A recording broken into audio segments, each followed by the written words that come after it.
So last night, ITV hosted the first TV debate of the 2019 general election, where Boris Johnson faced off against Jeremy Corbyn. However, two people were especially upset to not be invited, Joe Swinson and Nicola Sturgeon. In this video, we'll discuss their legal fight, as well as how the debate went for Johnson and Corbyn, the key arguments made, and who came out on top. Quickly though, if you want more from TLDR, make sure to check out our podcast. Later today we'll be putting out a new episode where the team will discuss the debate in more detail, and also give you the details of our trip to 10 Downing Street. You can find the podcast by searching for Too Long Didn't Read in your podcast app of choice, or by clicking the link below to get a full list of where it's available. So, as I mentioned, Boris Johnson, leader of the Conservatives, and Jeremy Corbyn, Labour's leader, faced off in a live TV debate last night. TV debates are a relatively new phenomenon in UK elections, with the first debate taking place in 2010 between then Prime Minister Gordon Brown, David Cameron and Nick Clegg. TV networks schedule their own debates with the parties, which means that there's no set schedule of debates like there is in some other countries. In 2010 there were 3 debates featuring the 3 main leaders. In 2015 there were 4 major debates, and in 2017 the Prime Minister Theresa May didn't even turn up to the debate, sending cabinet member Amber Rudd instead. This year, rather controversially, ITV organised a debate with just the 2 main party leaders. This does make sense in some ways. Their parties have been the only ones who've been able to secure the most seats in modern political history. They've also both been ahead in the polls for a while now, and both do represent different views on Brexit and other issues. However, the Lib Dems and SNP argue that leaving their parties out is unfair. After all, the Lib Dems aren't far behind in national polls, and in Scotland, the SNP are polling far ahead of the other parties. Both parties took the issue to court, and on Monday, the High Court came to its ruling. The court decided that as ITV weren't exercising a public function, they aren't open to a court challenge. Lord Justice Davis said that this format was a matter for the editorial judgment of ITV, which meant that the debate was able to lawfully go ahead. And go ahead it did. At 8 PM, both leaders took to their podiums to start the debate. The debate started and ended with statements from the leaders, with Corbyn going first on both occasions, a decision made by drawing lots. For the rest of the debate, they answered questions which came from ITV viewers and were selected by the broadcaster. So let's start at the beginning with the opening statements. Labour is offering real change and real hope. We will build a fairer Britain that cares for all, where wealth and power are shared. The Conservative government is failing.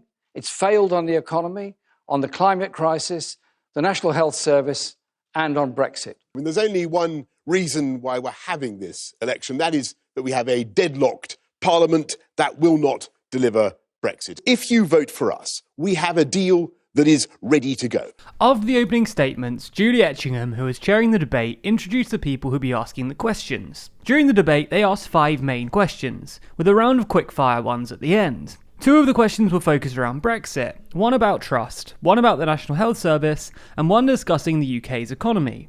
So let's run through the questions and the key themes of the debate. The first question focused on the timetable for Brexit.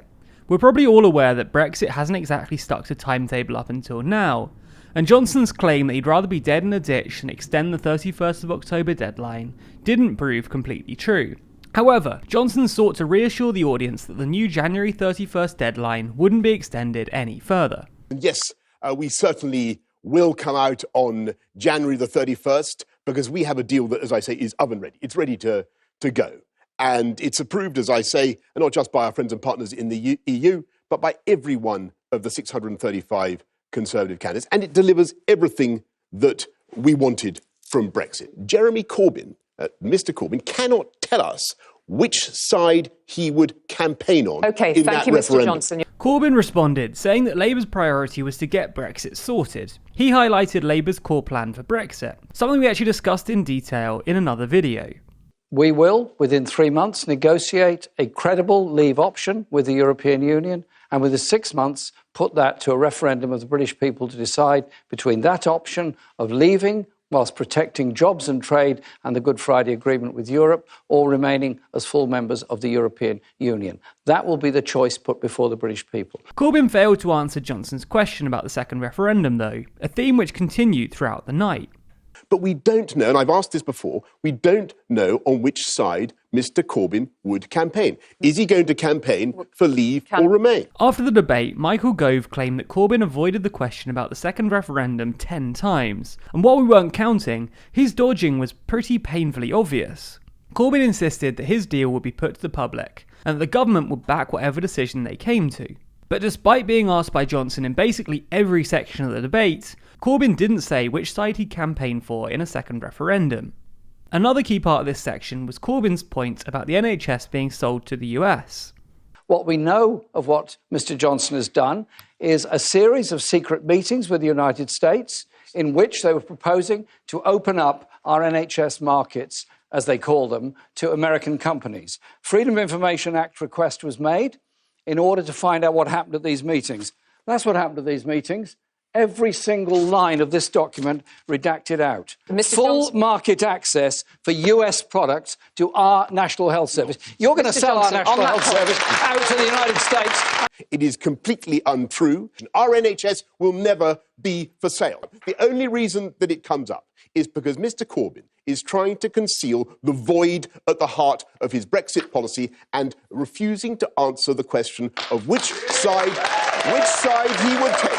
As you just heard, Johnson denied Corbyn's claim, and again hammered him for not responding to the second referendum question. However, like the second referendum issue, the question of NHS privatisation rather haunted Johnson for the rest of the debate.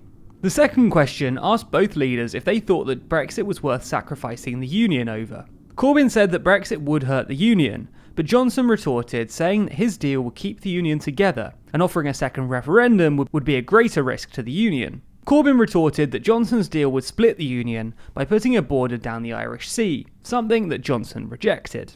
Johnson went on to accuse Corbyn of risking the union by agreeing to a referendum on Scottish independence. Of course, Jeremy Corbyn and the Labour Party, in order to secure power and the keys to number 10, are going to do a deal, and they probably already have done a deal, with Nicola Sturgeon and the SNP. The price of Nicola Sturgeon's support would be a second referendum on the union with Scotland. There's not going to be a coalition between Labour and anybody else. There are no deals that have been done, and there will be no deals that are done. So those are the Brexit questions, and the debate moved on to a question about trust. Can we really trust both sides to do as they say? Johnson said that the reason that trust has been corroded is because Brexit hasn't been delivered, saying that getting Brexit done will resolve the issue. Yeah, Johnson stays on the Brexit issue even for the non-Brexit questions. Corbyn says that to gain trust, he has to listen to those who elect him. Trust is something that has to be earned. As a public representative, you have to listen to the people that elected you in the first place. I spend a great deal of time travelling around the country, listening to people, be they chief executives, workers, people sweeping the street, or the homeless. Leadership is about listening to people.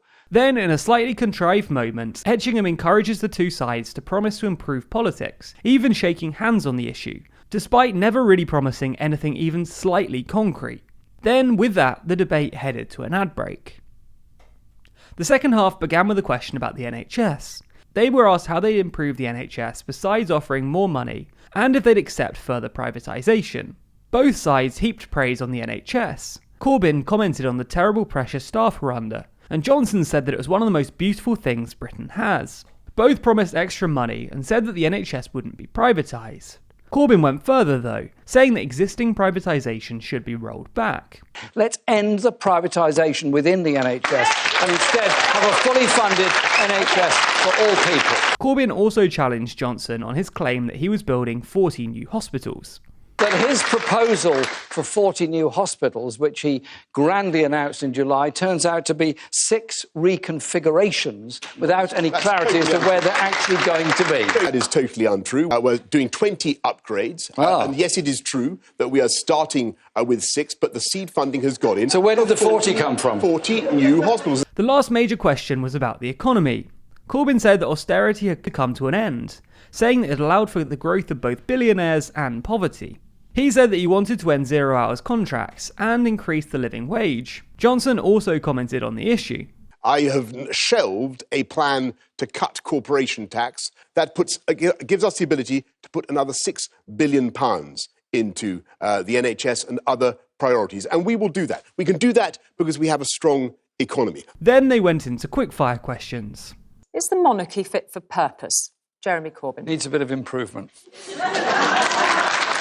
The institution of the monarchy is beyond reproach. Is Prince Andrew fit for purpose? Before we discuss Prince Andrew, I think we should discuss the victims that are there because of what Epstein was doing. Our sympathies should be obviously with the victims of Jeffrey Epstein. They were then asked if climate change was the biggest issue facing the UK. Johnson didn't call it the biggest issue the UK faced, instead calling it a colossal issue for the whole world. Corbyn went slightly further, calling it the biggest issue in the world, saying that the UK needs a green industrial revolution to create new jobs. The final question was a little more unusual. And leaving politics aside for a moment, what present would you leave under the Christmas tree for each other this year? Well, I know Mr. Johnson likes a good read, A Christmas Carol by Charles Dickens, and he can then understand how nasty Scrooge was. Thank you. Probably leave a copy of my brilliant Brexit deal. Just non-political, Mr. Johnson. I think maybe one of your little cardboard buses, maybe. Some dams and jam. Lovely. Some Dams and jam. OK, gentlemen, thank you very much indeed for that. He doesn't even want my dams and jam. After that, the debate was essentially over. Both sides made closing remarks, and the spin room span into action, trying to persuade the public that their leader had won the debate. It's kind of meaningless to immediately speculate who won the debate, and what that means for the election going forward, but that certainly doesn't stop people. YouGov polling showed that slightly more people thought that Johnson won the debate than Corbyn.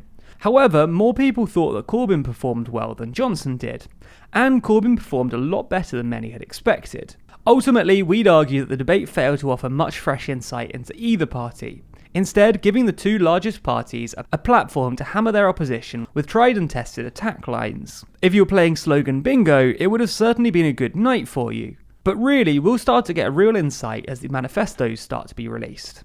The Green Party released theirs yesterday, and Labour's is due tomorrow, so we'll begin making videos explaining each and every single one as they're released. So be sure to subscribe to the channel if you want to check out those videos once they're out.